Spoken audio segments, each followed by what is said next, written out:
French investigators face an unprecedented challenge. I'll tell you everything I can. The world's fastest passenger plane has crashed on takeoff. They knew that they were going to die. No time! When one faltered and fell to the ground, it shook the world. What could have caused the first fatal crash of Concorde? Looks like they were bleeding fuel. The search for an answer uncovers three critical clues: a ruptured tire, a shattered fuel tank, and a mysterious strip of metal. It didn't look like anything that came from an aircraft. But can investigators complete the puzzle? We just couldn't tie it all together. The evidence was not talking to us.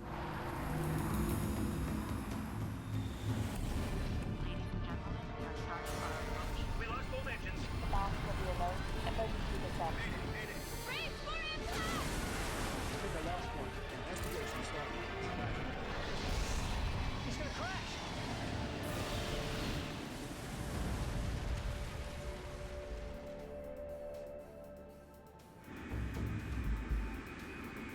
Charles de Gaulle Airport, Paris.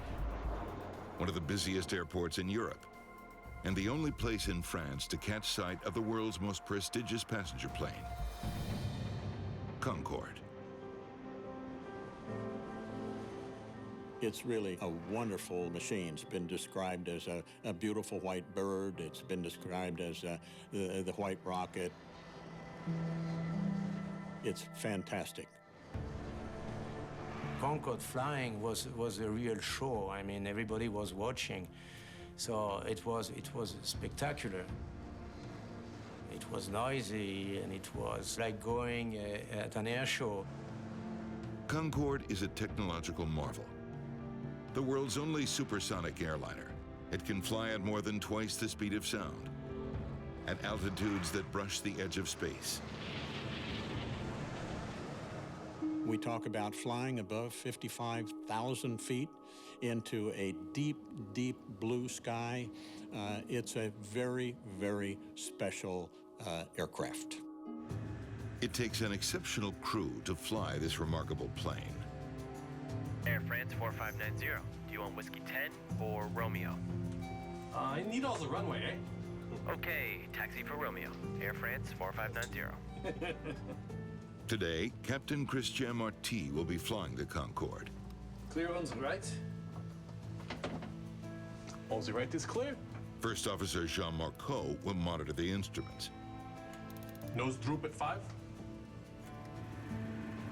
The crew lowers the plane's sleek aerodynamic nose for taxi. Though crucial for supersonic flight, the long beak makes it difficult for the crew to see where they're going on the ground. I'll get a bit of speed before throwing the brakes. With more than 23,000 flight hours between them, Captain Marty and First Officer Marcot are among the world's most elite pilots. Jean-Louis Chatelain was also a member of that exclusive club. Many pilots all over the world would have loved to fly the Concorde. But there were only a few of them, and we were only a few, happy few to be elected on flying the Concorde. The jet's maiden flight was made in 1969, the result of a historic aviation partnership between Britain and France. A unique delta wing gives Concorde its signature look, while helping to reduce drag at supersonic speeds.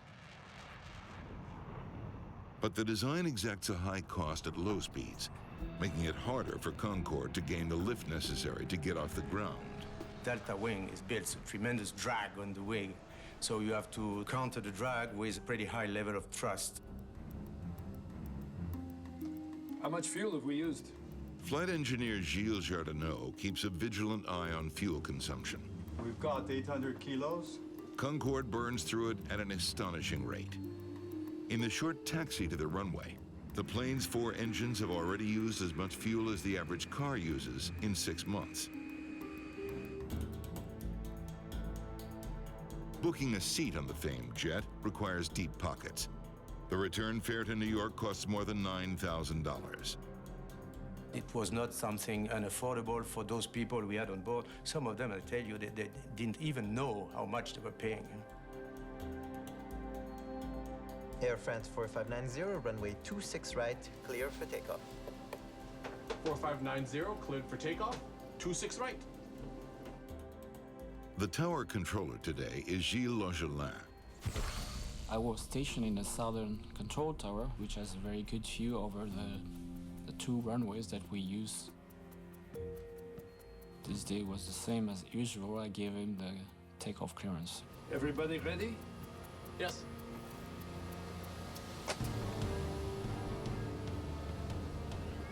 Concorde's takeoff speed is 228 miles per hour, 46 miles faster than a 747.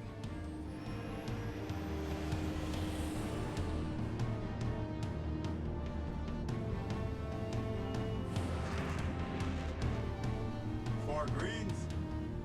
The plane's four afterburners ignite, giving the engines the boost they need to achieve that incredible speed.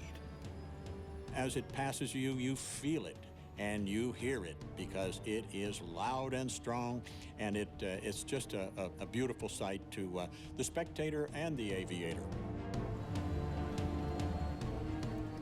V1.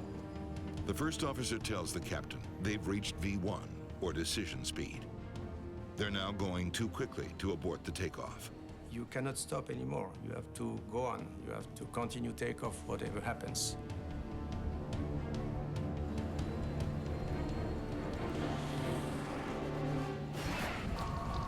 Watch out! Suddenly, the plane begins veering left. Stop! The flight engineer urges the captain to abort the takeoff, but it's too late to stop. Captain Marty lifts the supersonic jet into the air. Gilles Longelin realizes he's now watching a disaster. It was a very unexpected situation to see flames on an aircraft that is departing on the runway. You don't have time to lose, so immediately I've pushed the red button, which is a button for alert. 4590, you have flames behind you. Roger! The plane is engulfed in flames. Failure. Engine 2.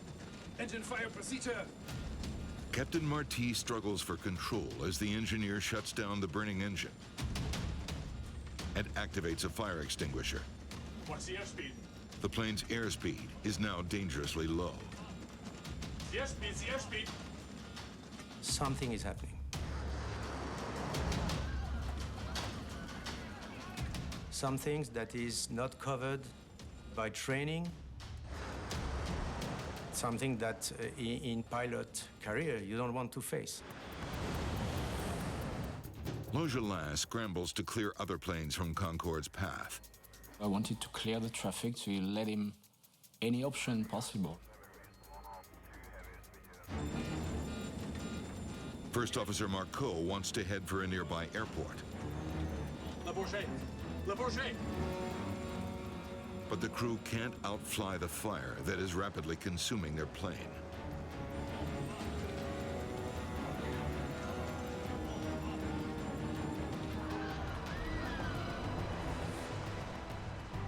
Shocking images of the unfolding disaster are captured by amateur video. In the cabin, panic and terror. No time! The supersonic marvel of modern aviation. No! Slams into an airport hotel. Oh mon Dieu. I could see kind of big, like a big mushroom of smoke. I think until the very last moments I was thinking that something will save the situation.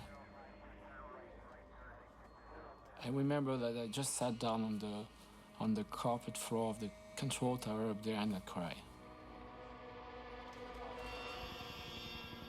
All 109 passengers and crew on board Concorde are dead. 4 more people have been killed on the ground. How can I say more on this? We were totally shocked. That's it. That's it.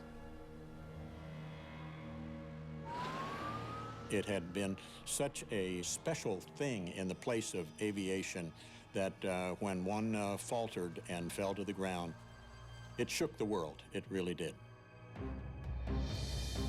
Until July of 2000, Concorde had a remarkable safety record. 31 years of supersonic flight and not a single fatal crash. This plane was simply magnificent, and it was a shock for everyone. Alain Bouillard will lead the crash investigation. He takes on a challenge no investigator before him has faced, figuring out what happened to the technological wonder that had seemed immune to disaster. The fuel-laden Concorde has ignited an inferno. Investigators are anxious to search the wreckage for clues, but first, firefighters must put out the catastrophic fire. The problem was the intense heat at the crash site, which made it impossible for the rescue services to recover the flight recorders. Knowing the eyes of the world are watching, Bouillard and his team press ahead with the investigation. They speak to as many witnesses as possible. I'll tell you everything I can. Few saw more than controller Gilles Laugelin.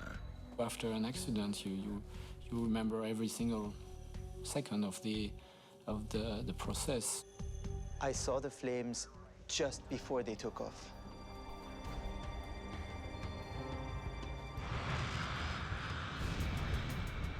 Laugelin tells them he saw intense flames shooting from the plane's left side before it lifted off. Other witnesses report hearing the sound of an explosion while Concorde was speeding down the runway. Less than 90 seconds later, the plane fell from the sky.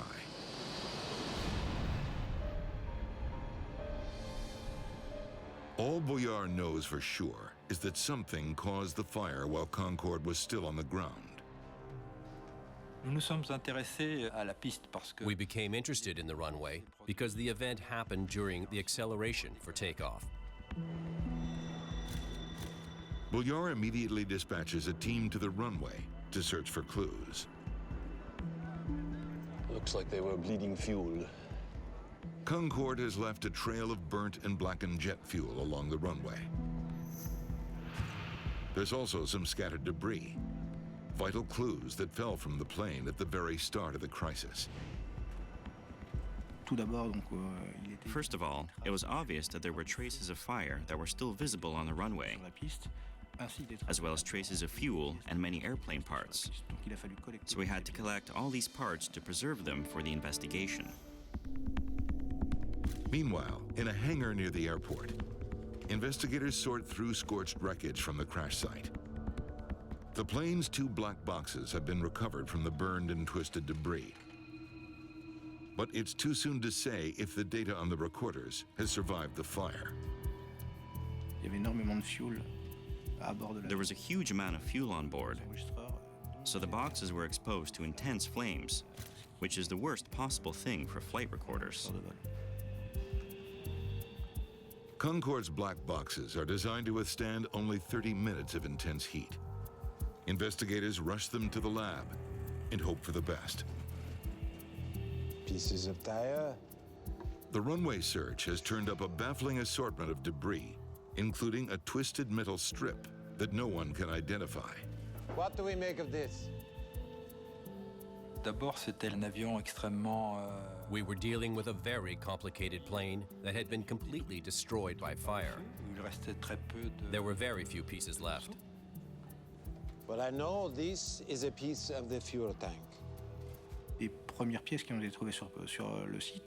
Among the first pieces recovered from the site was a part that was quickly identified as being from one of the fuel tanks.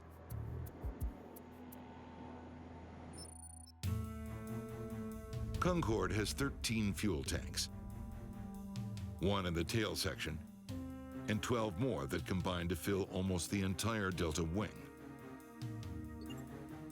Finding a fragment of a fuel tank on the runway is an important clue. V1.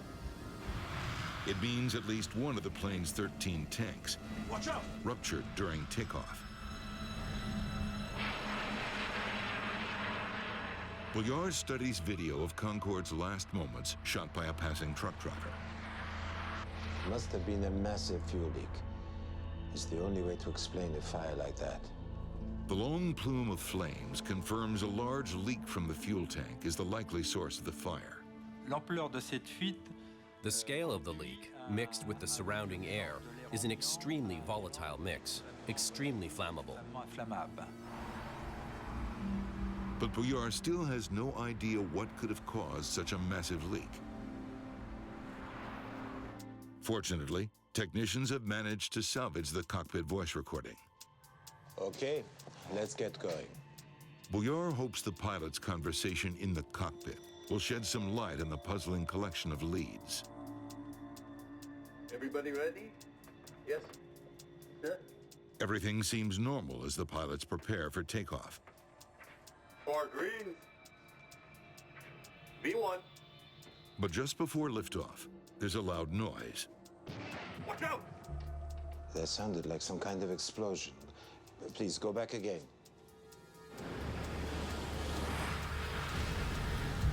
Watch out! Stop! 4590, you have flames behind you. Roger! Failure! Engine 2!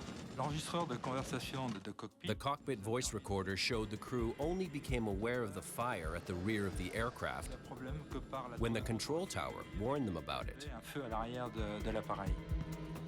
Bouillard thinks he knows the moment the fire began, but he still doesn't know what caused it. Well, I would love to get a look at that runway debris. Because Concorde includes parts that are American-made, the National Transportation Safety Board sends Bob McIntosh to join the team. It's unique that a French airplane on French soil would have a United States representative, but the aircraft was equipped with United States manufactured and designed tires. Among the debris found on the runway are large torn pieces of aircraft tire, some weighing more than 9 pounds. Looks like a blowout. To support the huge weight of the plane and withstand the heat generated during takeoff, Concorde's tires are reinforced with a strong rubber belt and filled with high-pressure nitrogen. Airplane tires, in general, certainly are different than those in an automobile. They have to withstand a tremendous amount of weight. For instance, the Concorde, 135,000 tons. These are heavy, heavy-duty tires. When Concorde tires rupture, they can act like small bombs. Maybe a piece of the tire flew up and burst the fuel tank here in the wing. Watch out! The force with which a tire might explode is not simply going to be a blowout. There's a whole lot of structure and rubber belt around the tire that's probably going to separate, and that's, of course, a potential for damage.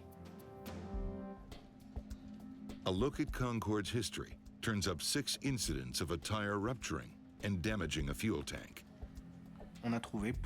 We uncovered many incidents where tires were punctured or destroyed, and in some cases, the rims as well. The most serious incident was in 1979, when a ruptured tire damaged a fuel tank so severely that the crew was forced to land shortly after takeoff. To prevent a reoccurrence, authorities mandated that Concorde tires be replaced much more frequently. So what could have caused a relatively new tire to rupture on takeoff? Investigators take a closer look at the metal debris found on the runway. Maybe something cut into the tire. Something like this. La forme de la pièce qui a été retrouvée, donc de la bande métallique. The shape of the metal strip that we found was exactly the same shape as the tire debris. Sur le pneumatique. There were a lot of theories flying around in the first 2 or 3 days as to cause and effect of the tire of the metal strip and of the fuel that was liberated from the left side of the airplane. I want to know what this is and where it came from. Oh, and find out how much a fully loaded Concorde weighs. That's something I want to try. This was the scene after July's Concorde crash near Paris. News of the downed Concorde has stunned travelers and aviation insiders around the world. The French Transportation Ministry grounds the nation's entire fleet. British Airways soon follows suit. In London on Friday, British Airways' fleet of Concordes remained grounded, and depending on the investigation's findings, they may never fly again. That was a major blow, particularly to the UK operator, British Airways. Air France had expected it, I think, all along. Whether the pride of French and British aviation will ever fly again now depends entirely on what Bouillard and his team can uncover. There was lots of media pressure because it was a famous plane. It was the only supersonic aircraft, and it was the Concorde's first fatal accident. Facing enormous pressure, they focus on the mysterious strip of metal found near the top of the runway. It didn't look like anything that came from an aircraft to me. It was bent in such a shape that it was really strange, and we were all wondering if it was something that perhaps had fallen off a runway sweeper, or if it had fallen out of a construction truck, a baggage cart that was being towed around the airport someplace. But evidence soon points them in a different direction. Metallurgical tests reveal the strip is made of lightweight titanium, a metal frequently used in aircraft parts. It also had a number of rivets on its surface, and this made us think it was used in aviation.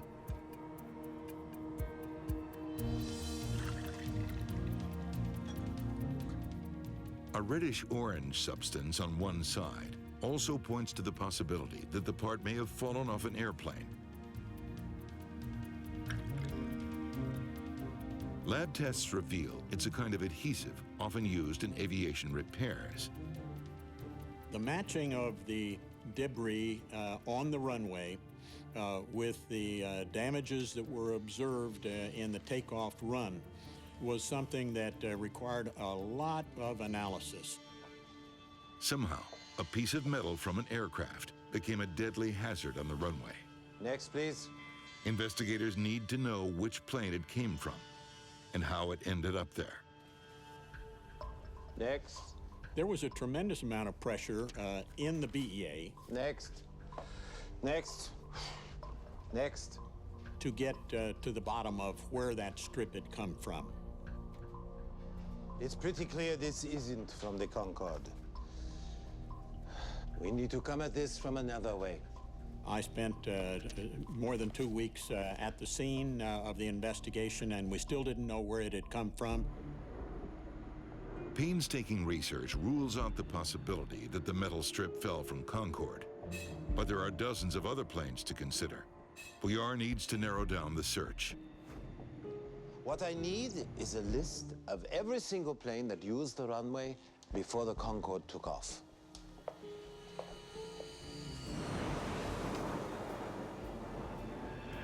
A busy international airport like Charles de Gaulle has hundreds of flights arriving and departing every day.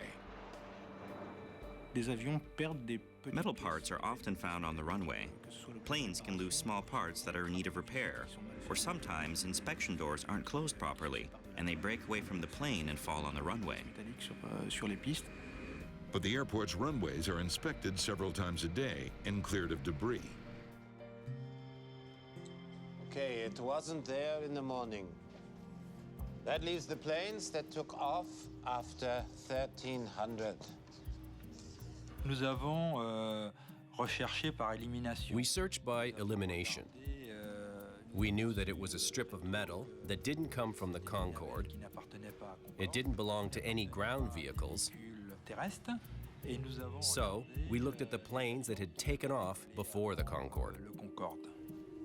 Knowing the time of the last runway inspection allows Bouillard to narrow the search for just 2 types of planes. That's more like it. That part is either from a 747 or a DC-10. Let's figure out which.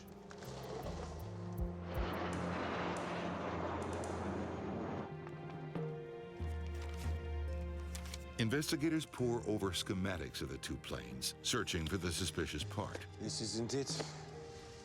Finally, they spot something. What is this? The metal strip looks like it could have come from the engine of a DC-10, something called a wear strip. The strip acts as a buffer for moving parts inside the engine, but they're not essential for the safe operation of the plane. Certainly, there was a great deal of anticipation. Could this be really from a DC-10, and could it be from the engine portion? Investigators can't answer those questions soon enough, as the entire world waits to learn why commercial aviation's greatest achievement went down in flames.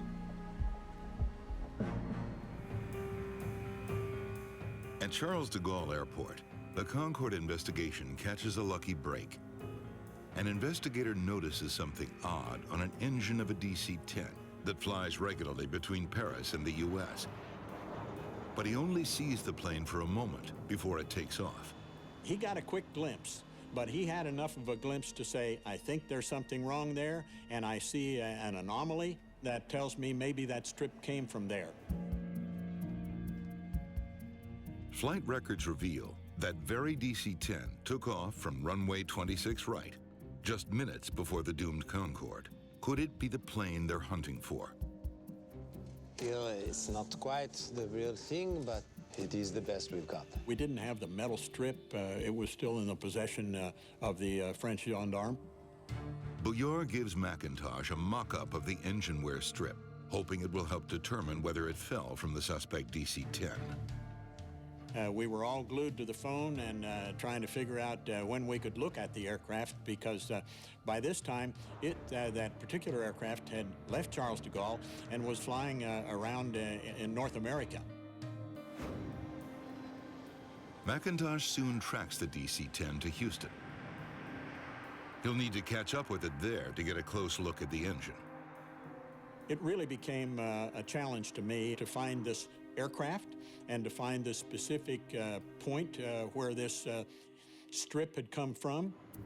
If McIntosh can't track down the origin of the metal strip, the full story of the Concorde disaster may never be known. In Paris, Alain Bouillard finally has a working theory that may explain one of the most shocking aviation disasters the world has ever seen. This'll do. Let's see if it can slice open a tire. Incredibly, it all comes down to a thin strip of metal that may have fallen from a DC-10 onto runway 26 right, V1. where it ruptured a massive Concorde tire. Watch out! Stop! That fatally burst a fuel tank. It's time to test that theory. Donc la première chose qu'il a fallu faire, donc, c'était... The first thing we had to do was reproduce a tire rupture to try to explain the size of the fragments we found and to see if it was possible for this metal strip to cause the type of damage we saw in the debris. They create an exact replica of the metal strip that was found on the runway and place it under a brand new Concorde tire.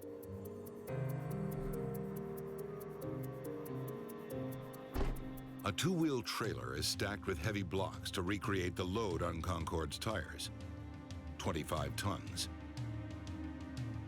They need to know if driving over the narrow strip of metal is enough to rip open a rugged Concorde tire.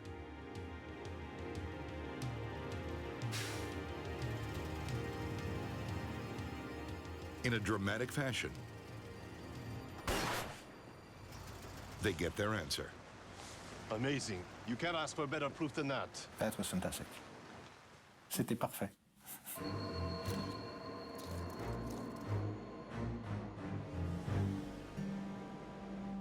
This plane is tough on tires, and it seems fuel tanks. Bouillard is convinced he's cracked the case. Hoping to confirm his theory, investigators study the fragments of the Concorde's fuel tank. But there's a problem.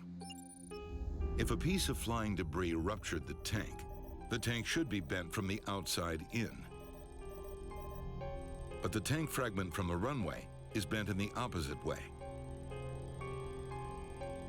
It looks like Bouillard's theory is falling apart. I don't get it. I just don't get it. If the tire didn't rupture the fuel tank, then what did? The entire investigation is back at square one. We had all these elements, but we had trouble making the connection between the tire fragments, the strip of metal, and the pieces of the fuel tank. All these remained isolated elements, and we couldn't find a way to link them together. What are we missing? I have never seen anything like this. The action that would make this piece of fuel tank escape was unique. Bouillard is facing an unprecedented mystery. What punctured the Concorde's fuel tank from the inside? If he fails to solve the mystery, the loss of 113 lives may never be explained. The baffling evidence from the Concorde's ruptured fuel tank remains a puzzling dilemma, one that threatens to derail the entire investigation. Pretty heavy load of fuel. On the day of the crash, all 12 fuel tanks inside Concorde's enormous delta wing had been completely filled. Ça veut dire que pour des tronçons For routes like Paris to New York, the Concorde's fuel tanks needed to be filled to their maximum capacity. de leur capacité. Without full tanks, it wouldn't have the reserves needed to cross the Atlantic. Les réserves nécessaires de l'autre côté de l'Atlantique.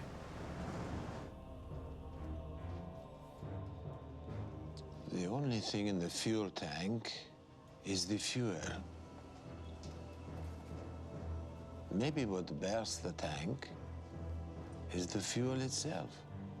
The heavy fuel load suggests an unconventional theory. When a high-speed projectile hits a container full of liquid, it can set off a tsunami-like wave, powerful enough to rupture the container at a different point from where it was struck. L'onde liquide va se déplacer. The liquid will move around and push evenly on every part of the tank. Sur toutes les parties du réservoir. And it's the weakest part of the tank that will tend to rupture. Qui sera amené à rompre. Set it so the fuel tanks are completely full.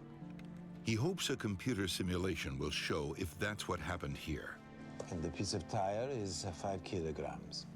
Le phénomène que... The scenario that we had in mind was only possible if the tanks were full. Okay, let's watch what happens. Bouillard knows his theory may meet resistance. There's no record of an aircraft fuel tank ever rupturing this way before. Fire. The simulation recreates the effect of a piece of tire hitting the fuel tank. For Bouillard, it's the moment of truth. Let's try it again. Only this time, aim over to the left. Maybe we'll find a weak spot. Conditions have to be just right. Fire. But when they are, we've got it. Well done. Firing a piece of tire at the tank can make it burst from the inside out. Nous avions la conviction. We were convinced this was what happened. C'était produit. It was a revelation to all of us, and indeed a very plausible explanation as to how the major fuel liberation took place. Finding the source of the deadly metal strip is now more important than ever. In Houston, Bob McIntosh prepares to inspect the DC-10 that took off 5 minutes before Concorde. We were met by the safety manager of Continental Airlines. We all realized that we had a pretty serious duty here, and there might be some real repercussions coming from this, what we were about to do. McIntosh immediately spots something out of the ordinary. There's an odd gap in the wear strips on the DC-10's engine. Give me a closer look at that, will ya? We had the mechanics open up the cowling and expose the area where the strip was missing. The gap seems to have traces of the same reddish-orange glue that was on the metal piece from France, but McIntosh needs to be sure. It obviously didn't fit right, and there was an attempt to make it fit better by using this mastic or glue material. Okay, let's see if the lab can match that. There also seem to be some extra rivet holes in the engine. He checks carefully to see if they match the ones punched into the strip found on the Paris runway.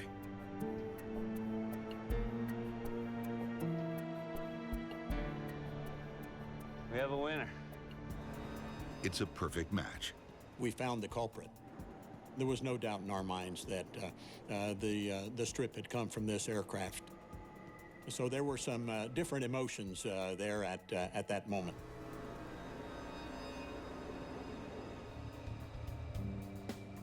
McIntosh needs to know how an engine part could have fallen off a plane from a major U.S. airline, causing a fatal tragedy.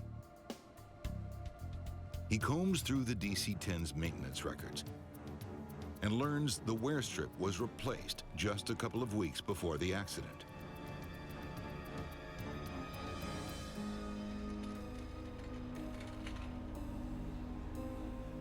The holes drilled into the strip didn't line up properly with the holes on the engine cowling, so the mechanic drilled new ones.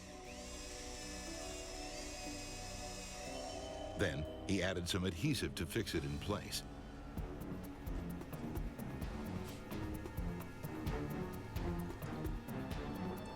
Lab tests confirm the adhesive used on the DC-10 is identical to that found on the debris from the runway at Charles de Gaulle.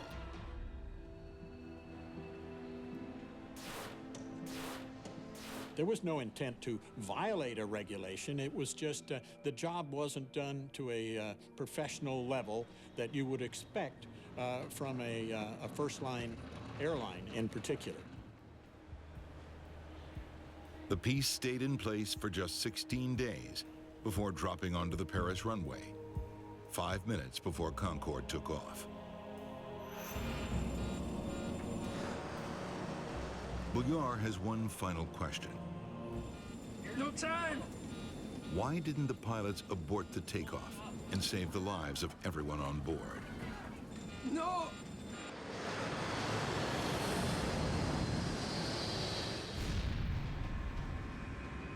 Technicians have managed to piece together the data from the burnt and damaged flight recorder. Everybody ready? Yes.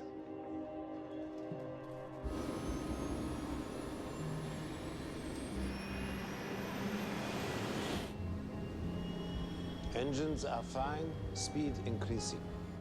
Together with a cockpit voice recorder, it paints a vivid picture of a sudden emergency that escalates rapidly.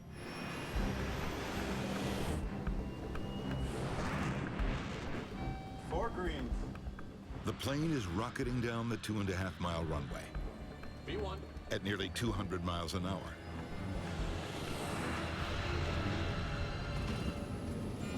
Watch out! When the fuel ignites, the massive jet needs more than a mile to stop. But there's only 1,000 yards of runway left. The pilots must put the burning plane in the air. Aborting the takeoff at 180 knots would also have led to the total destruction of the aircraft. 2 of Concorde's 4 engines are on fire. He lost engine 1 and 2 at almost the same time. The crew found themselves confronted with a plane that had lost half its thrust. With only 2 engines working, the plane won't climb. What's the airspeed? The airspeed, the airspeed. It's totally surprised by what's happening. All this happened in something like 3 seconds of time, which is really a short time. We all know the importance of speed for delta wing planes, and so the aircraft found itself in a very difficult position.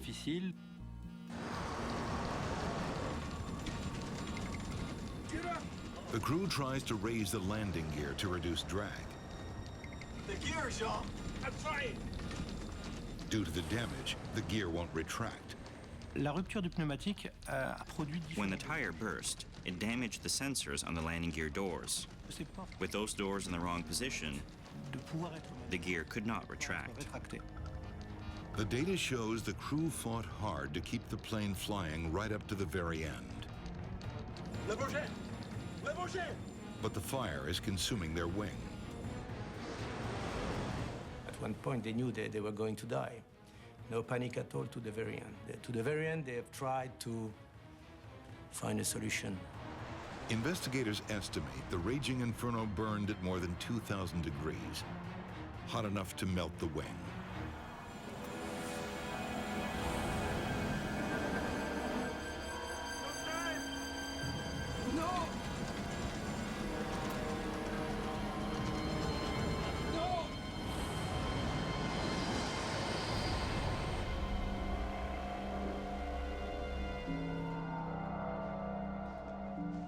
There was nothing they could do. Nous sommes convaincus que... We were convinced that from the moment the plane rolled over the metal strip, a catastrophe was inevitable. Inévitable. The accident report makes a number of recommendations to make Concorde safer. Engineers designed stronger tires that can better withstand the plane's high speed and immense weight. Fuel tanks are reinforced with Kevlar to prevent leaks.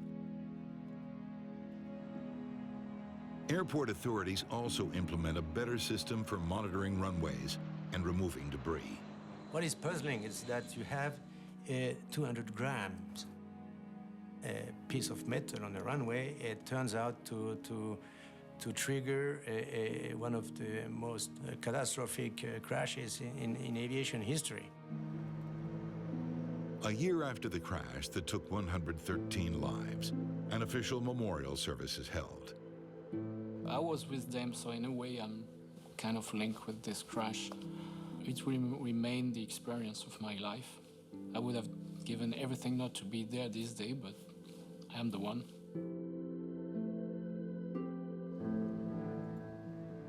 "15 months after the crash, the Concorde fleet is finally back in the air. Soon after, Alain Bouillard seizes an opportunity to take a flight in the aircraft he helped save. I had the opportunity to fly as a passenger on the Concorde. I distinctly remember the color of the sky at 60,000 feet and the sensation of acceleration and speed.